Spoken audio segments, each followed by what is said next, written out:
Welcome back, everybody. I just pulled out my paintbrush. I'm using another mop brush. This one is called the Arches mop, and it's a quill brush, and it is non-synthetic. It's actually made with squirrel bristles.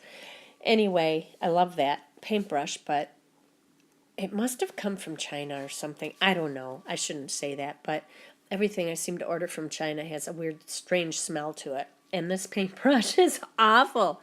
Oh my gosh, it smells like freaking mothballs.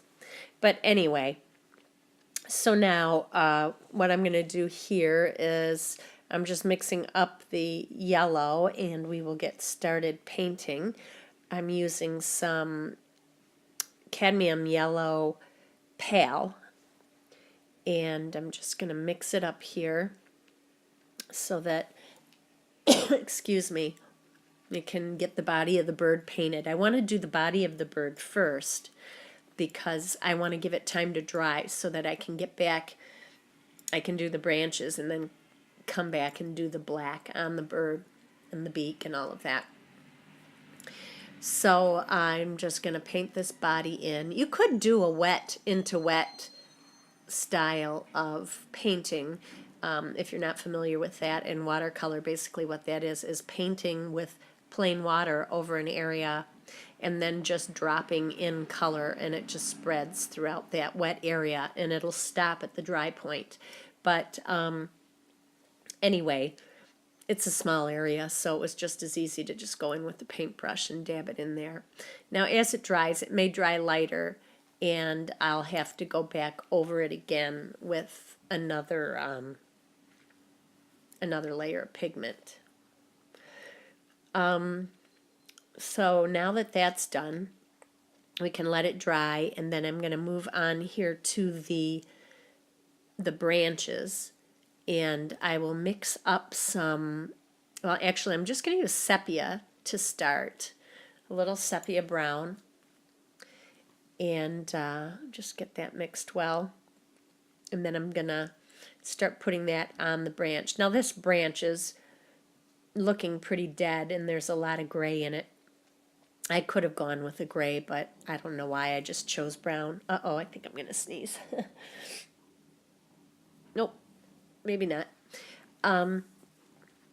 So I'm going to continue putting this brown in on the branches, and then I'll go back and I think I'll mix up some gray in a bit to finish that up.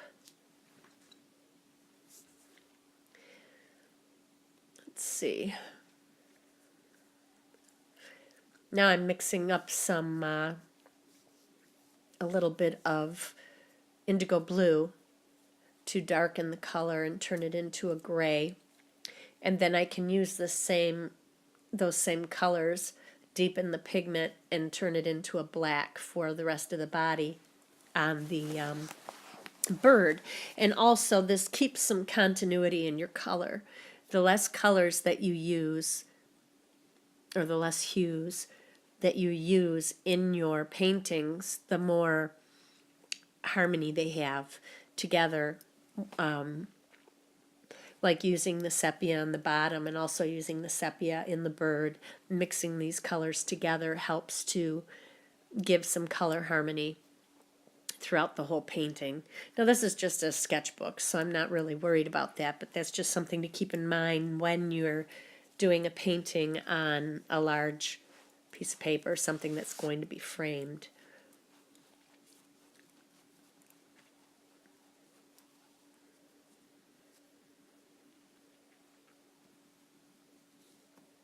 Not sure what I was doing here. I had to voice over this part of the recording because somehow I had double voice recordings and I couldn't get rid of them. But I think we are caught up now.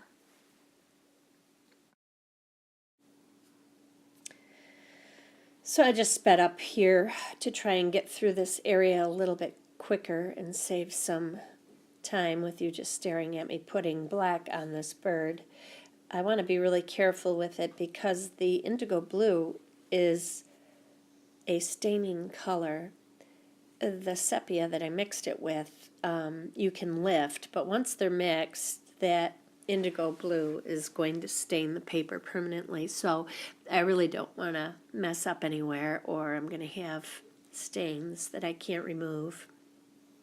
The paper isn't truly white either, so I feel like I'm not getting the true white of the bird, but I'm just going to leave it the way it is. It's just in a sketchbook, so it's not too bad. So I'll just finish this spot up,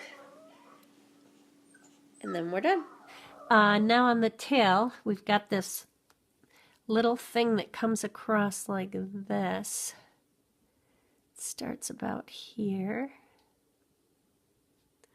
and it comes up like this.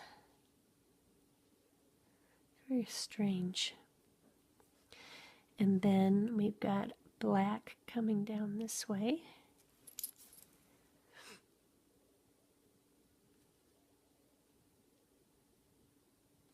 And we have black coming over this way.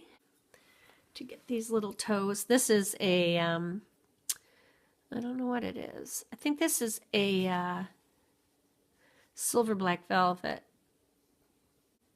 It is a sable brush. I've never, whoops, I just picked up black. I never, I mean, I sort of like sable brushes, but I really prefer the squirrel Rizlan brushes. They're much more absorbent and they hold so much fluid. I'm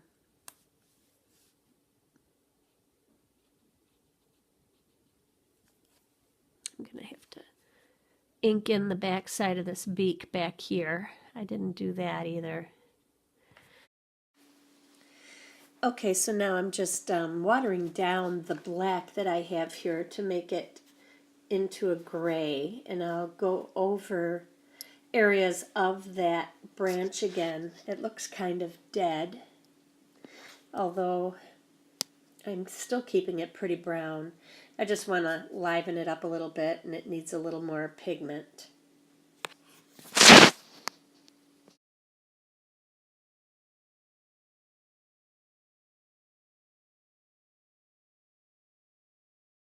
Switch back to my...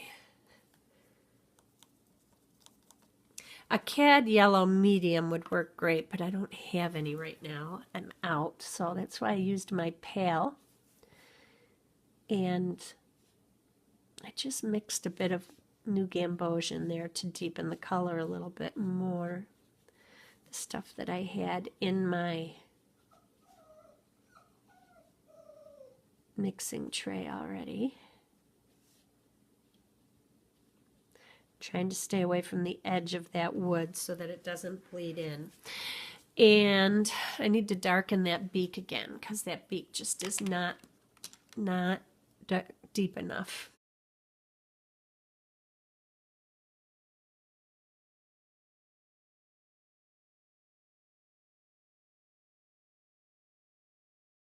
So that part's done. Now, wish I had my dryer here, I could dry it. This has a green background, but I think I'm just going to go with the blue sky, maybe a little bit of greenery down below.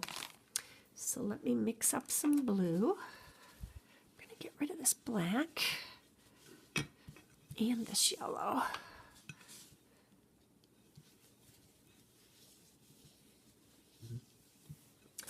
And mix up a little bit of blue. I'll use some cobalt. Cobalt blue is a great sky color. You can use ultramarine also, but I just think that cobalt is very pretty for skies. My water's dirty, but I'm just wetting my paper down here. We'll do a wet wash. And I'm rushing things, so I hope I don't get bleeding, but if I do, no big thing.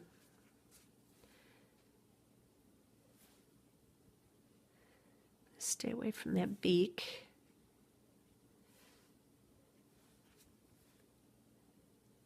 And those little tootsies.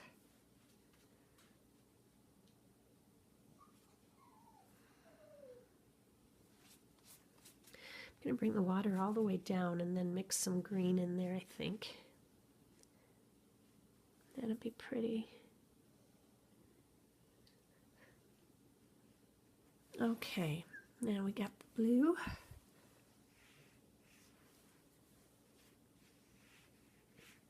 This is a Strathmore book that I'm using, and I don't think that this is a high quality paper. They do make a book in their 500 series, and I like them, that are 100% watercolor paper. Or watercolor paper, duh. Of course they are, that's what I'm talking about. 100% cotton watercolor paper. Okay, I'm going to add a little cloud in there just for some good measure.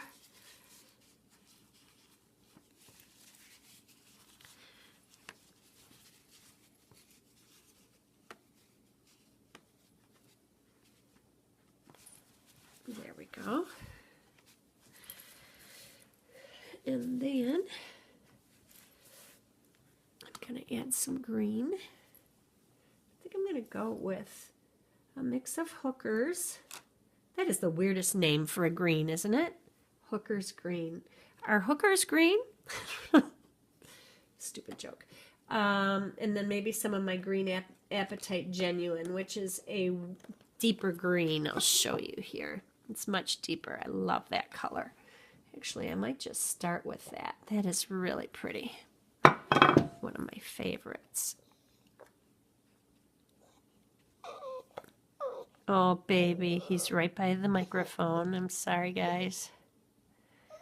Oh, he says, Mama, quit painting. I want to play. I want to play.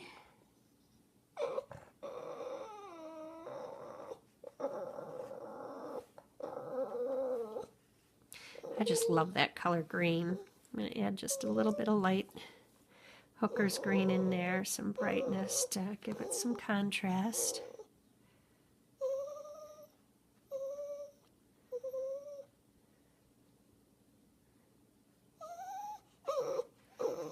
Oh, goodness gracious, Diesel, you are just so miserable. So miserable. He's trying to kiss me. Okay, and there is the finished painting. I just want to take a real quick peek at the photo again and make sure I'm not missing any areas that I need to do pen work on. The white is fine. Oh, I was going to fix in behind the beak a little bit. Let's see if that's dry there. Yeah. Not sure. I might get a little bleeding. But I'm just going to, oops, now I got another cloud.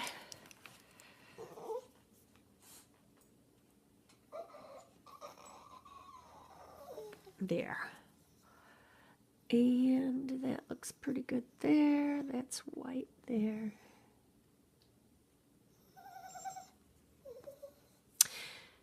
Okay. I believe that is it. Everybody have a great day and try to make somebody smile today. Bye-bye.